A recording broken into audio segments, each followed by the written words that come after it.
খুলনায় 1,40,00,000 টাকা জ্ঞাত আয় বহির্ভূত সম্পদ অর্জনের দায়ে গোয়েন্দা পুলিশের সাবেক উপপরিদর্শক আকবর শেখের 3 বছরের কারাদণ্ড দিয়েছে আদালত। খুলনা বিভাগীয় স্পেশাল জজ আদালতের বিচারক মোহাম্মদ আশরাফুল ইসলাম এই রায় দেন। পরে আসামিকে কারাগারে পাঠানো হয়। দুদকের করা মামলায় বলা হয়, খুলনা মহানগরী টুটপাড়া এলাকায় আঞ্জুমান মঞ্জিল ভবন গড়ে তোলেন পুলিশের সাবেক কর্মকর্তা আকবর, কিন্তু অর্থ উপার্জনের বৈধ উৎস দেখাতে পারেননি। 2016 সালের 22 মার্চ তার বিরুদ্ধে মামলা হয়। পরের বছরের 20 মার্চ অভিযোগপত্র দেয় আদালতে।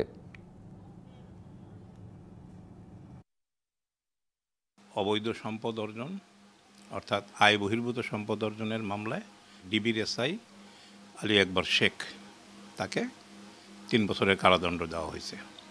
এই আয় বহির্ভূত সম্পদ কত? 1,50,00,000 টাকার উপরে।